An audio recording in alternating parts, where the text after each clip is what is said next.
नमस्कार दोस्तों, स्वागत है आपका मेरे YouTube channel study with Anshul में। जीएस दोस्त का 30 पार्ट आप लोगों के सामने आ चुका है।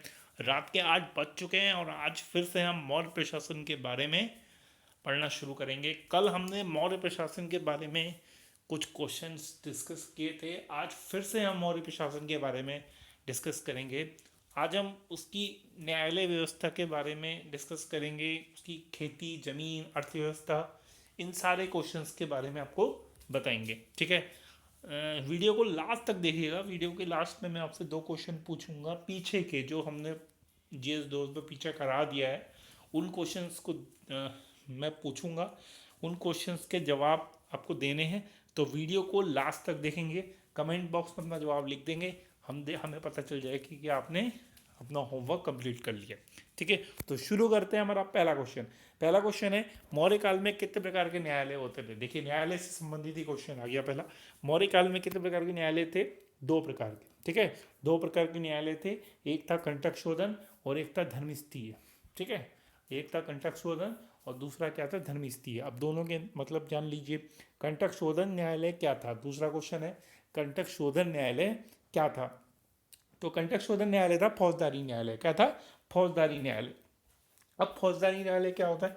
जो लड़ाई झगड़े वाले न्यायालय होते हैं उनको क्या कहते हैं? जिनमें लड़ाई झगड़ों का, आपस में लड़ाई झगड़े का निपटारा किया जाता है, उसको फौजदारी न्यायालय कहा जाता है। ठीक है, नेक्स्ट क्वेश्चन है, धर्मस्थीय न्यायालय क्या होता था?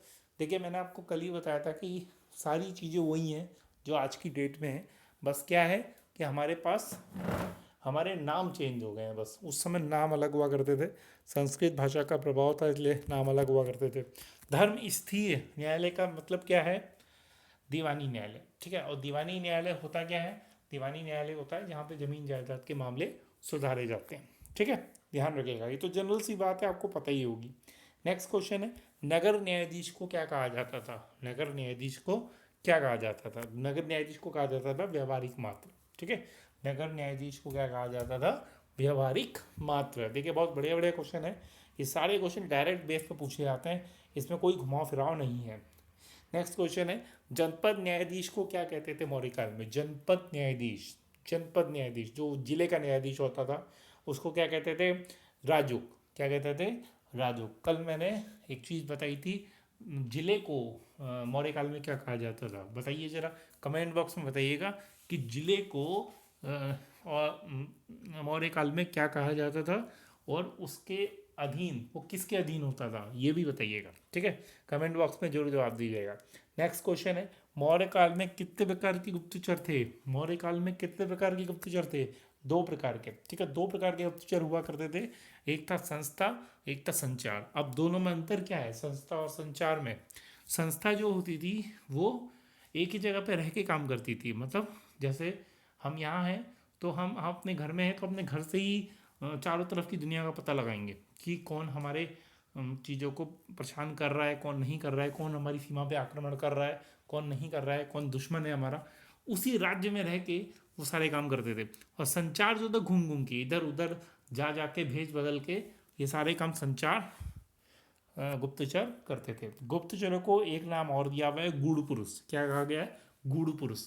गूढ़ पुरुष मौर्य काल में गुप्तचर को कहा गया है। नेक्स्ट क्वेश्चन है 7 नंबर, स्त्री गुप्तचर को क्या कहते थे? स्त्री। स्त्री गुप्तचर के कुछ नाम हुआ करते थे। वो नाम क्या क्या है ये देख लीजिए, वृषली, भिक्षुकी, परिव्राजक। क्या है? वृषली, भिक्षुकी, परिव्राजक, याद रखिएगा। नेक्स्ट क्वेश्चन है, राज्य की अर्थव्यवस्था को क्या कहा गया? राज्य की अर्थव्यवस्था को क्या कहा गया? क्या कहा गया? वार्ता। क्या कहा गया? वार्ता। राज्य की अर्थव्यवस्था को क्या कहा गया? वार्ता। नेक्स्ट क्वेश्चन, ऐसी भूमि जिसमें बिना वर्षा के अच्छी खेती होती हो कहा जाता था? क्या कहा जाता था? अदेव मात्रक। ठीक है, अदेव मात्रक। ऐसी भूमि जिसमें बिना वर्षा के भी अच्छी खेती हो जाती थी, इसको कहा जाता था अदेव मात्रक।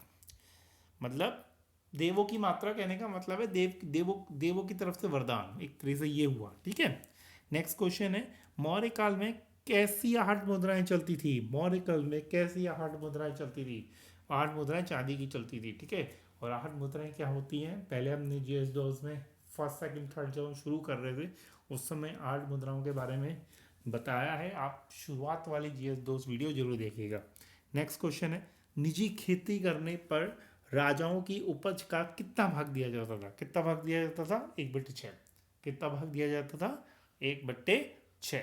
नेक्स्ट क्वेश्चन है, राज की भूमि से होने वाले आय को क्या कहते थे? राज की भूमि, जो सरकारी भूमि हुआ करती थी, उसको आय को क्या कहते थे? सीता।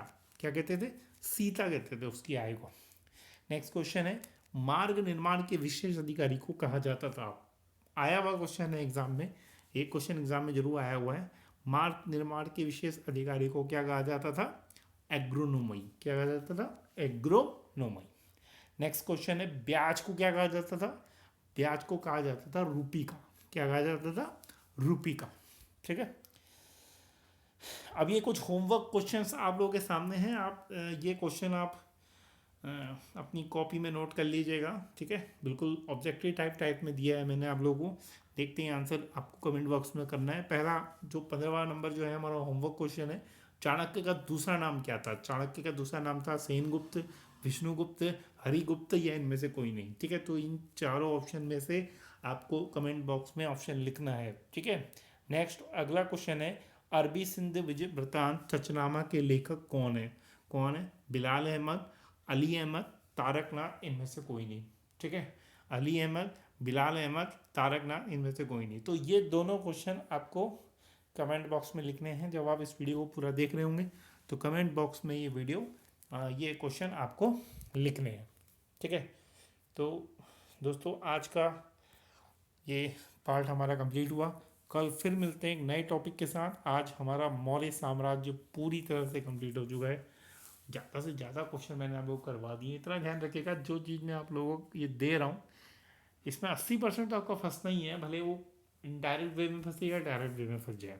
ठीक है, तो इतना ध्यान रखिएगा, 80% जीएस आपका इससे फंसना है, इतना ध्यान रखिएगा। ठीक है, भले वो मैचिंग में आ जाए या घुमा के आ जाए या प्रश्न घुमा के आ जाए, आना यही सब है।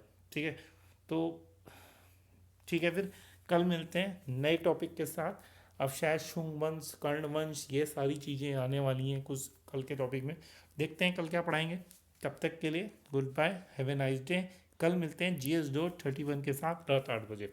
और हाँ, ये सुबह के करंट डोज की वीडियो रोज़ सुबह 8 बजे अपलोड हो जाती है, तो उसको ज़रूर देखिए। ठीक है, उसमें 10 ऐसे क्वेश्चन डाले जाते हैं जो आपके एग्जाम पॉइंट ऑफ व्यू से काफ़ी इंपॉर्टेंट होते हैं। ठीक है, रोज़ करंट डोज का एक सेशन आता है सुबह 8 बजे। ठीक है, thank you, have a nice day.